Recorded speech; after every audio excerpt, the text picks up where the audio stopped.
ఛీ, మీరు సిగ్గుపడకండి, చచ్చిపోవాలనిపిస్తుంది. అరే మీకేం కావాలో చెప్పండి రా, అన్ని ఇప్పిస్తా, మొహమాటం పడద్దు. ఏం తొండలు వచ్చినాయి మొత్తం అన్ని, ఏం తొండ. అవునారా, మన ఫాలోయింగ్ అట్లుంటది మరి. అందగత్తలాగా ఏంజల్ లాగా ఫీల్ అయిపోతా ఉంటదిరా. ఉత్తి డూబ్రా బాబు. ఎర్రిపుక్ ముఖం పెట్టుకొని హీ హీ అన్నావు. ఏంది డ్రెస్ నీకెందుకురా పూక? అసలు నువ్వు ఇండియన్ పిల్లవేనా? అమెరికాకి వచ్చి బట్టలు వేసుకొని ఇంత గుద్దబల్ పెంటెడికి ఏసేనాయని ఎందుకు ఇంత స్వేచ్ఛ వచ్చేవాడికి? ఇండియన్ పిల్లలు అంటే ఇక్కడ ఉన్నారు చూడు, వీళ్ళిద్దరు. త్రిపుకులంతా ఒక్క ఈ చోటే చేరారేలా. కామన్ సెన్స్ లేదా నీకు?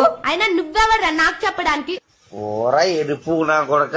మన అమ్మ చీర కట్టుకుంది, మన అమ్మమ్మ చీర కట్టింది, వాళ్ళ అమ్మ చీర కట్టుకుంది, వాళ్ళ అమ్మ చీర కట్టి, నా మడ్డ, నా లవడ, నా వట్కాయ, నా సొల్లకాయ. మోడల్ డ్రెస్ వేసుకున్నంత మాత్రాన చెడ్డది కాదు.